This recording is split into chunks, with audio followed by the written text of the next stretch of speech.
কখনো ভেবে দেখেছেন একটা সামরিক দুর্বলতা? হ্যাঁ, শুধু একটা দুর্বলতা কি করে একটা গোটা দেশের প্রযুক্তিগত ভবিষ্যৎকে একেবারে বদলে দিতে পারে?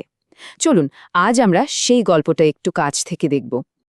আর এই গল্পের শুরুটা কিন্তু একটা বেশ গুরুতর প্রশ্ন দিয়ে।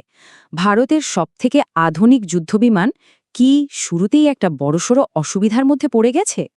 তো চলুন গভীরে গিয়ে দেখি সমস্যাটা ঠিক কোথায়। আর এই গল্পের কেন্দ্রবিন্দুতে রয়েছে ভারতের একেবারে প্রথম সারির যুদ্ধবিমান রাফাল।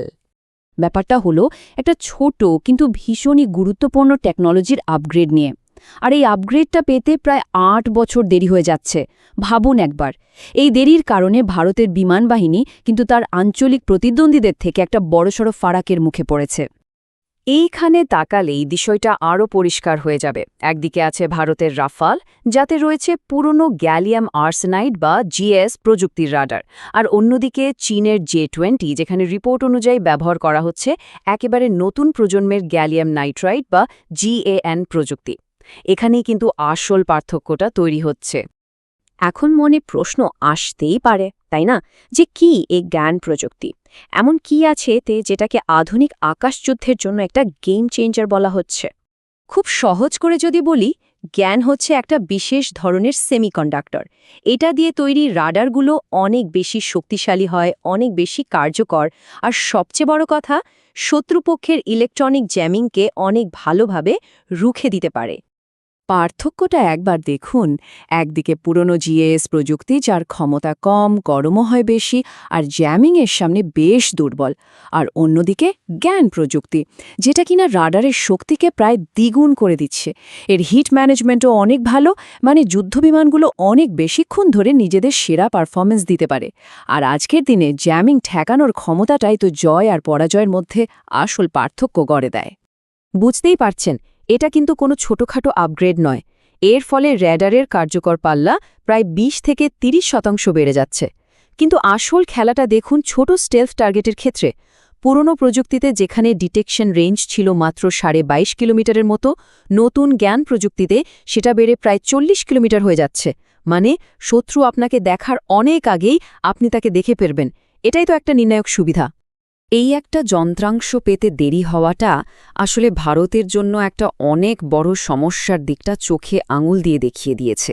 আর সেই সমস্যাটা হলো বিদেশি প্রযুক্তির ওপর অতিরিক্ত নির্ভরশীলতার বিপদ।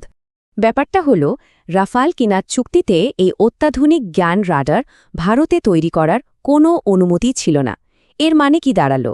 এর মানে হলো, এই আপগ্রেডের জন্য ভারতকে পুরোপুরি ফ্রান্সের শিল্প সময়সূচি আর তাদের উৎপাদন ক্ষমতার উপর নির্ভর করে বসে থাকতে হচ্ছে। এই বিষয়টা সমস্যার একেবারে গোড়ায় আঘাত করে। দেখুন, যখন কোনো দেশ সরাসরি তৈরি প্রযুক্তি কেনে, তখন তার সবচেয়ে গুরুত্বপূর্ণ সিস্টেমগুলোর নিয়ন্ত্রণ কিন্তু বিক্রেতার হাতেই থেকে যায়। আর এটা একটা দেশের আকাশ সার্বভৌমত্বকে অনেকটাই দুর্বল করে দেয়। কিন্তু এখানেই গল্পটা একটা মোড় নেয়। এই সংকটটাই ভারতের জন্য একটা অসাধারণ উচ্চাকাঙ্ক্ষী পদক্ষেপ নেওয়ার অনুঘটক হয়ে দাঁড়ায়। মানে একটা দুর্বলতাকে তারা তাদের সবচেয়ে বড় শক্তিতে পরিণত করার সিদ্ধান্ত নেয়। আর সেই সিদ্ধান্তের ফলে আত্মনির্ভর ভারত বা স্বনির্ভর ভাবনার অংশ হিসেবে ভারত সরকার একটা বিশাল মিশন চালু করে। লক্ষ্য, নিজেদের দেশের ভেতরেই একটা সম্পূর্ণ সেমিকন্ডাক্টর ইকোসিস্টেম বা পরিকাঠামো তৈরি করা। এর লক্ষ্যটা কিন্তু বিশাল। দেশের ভেতরেই সেমিকন্ডাক্টরের যে বাজারটা হু হু করে বাড়ছে, সেটাকে ধরা। অনুমান করা হচ্ছে ২০৩০ সালের মধ্যে এই বাজারটা প্রায় ৩ গুণ বেড়ে ১০০ থেকে $১১০ বিলিয়ন পৌঁছাবে। একটা বিশাল বাজার। আর এই লক্ষ্য পূরণের জন্য বিনিয়োগও হচ্ছে বিপুল পরিমাণে। প্রায় ১,৬০,০০০ কোটি টাকার প্রকল্প ইতিমধ্যেই অনুমোদন করা হয়েছে। এই টাকা দিয়ে একেবারে শূন্য থেকে চিপ তৈরি, অ্যাসেম্বলি এবং টেস্টিংয়ের মতো পরিকাঠামো গড়ে তোলা হবে। তবে বিষয়টা শুধু টাকা বা কারখানা তৈরির মধ্যে সীমাবদ্ধ নয়। আসল লক্ষ্যটা আরও বড়।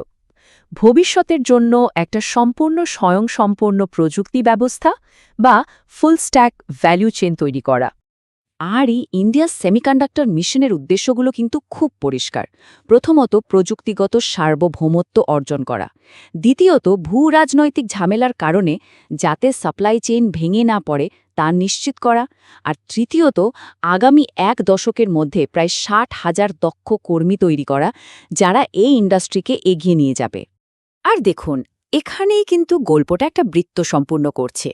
যে জ্ঞান প্রযুক্তির অভাব নিয়ে এই সবকিছুর শুরু, ভারতের এই বিশাল জাতীয় মিশন এখন সরাসরি সেই নির্দিষ্ট প্রযুক্তির দেশীয় বিকাশের উপরেই জোর দিচ্ছে।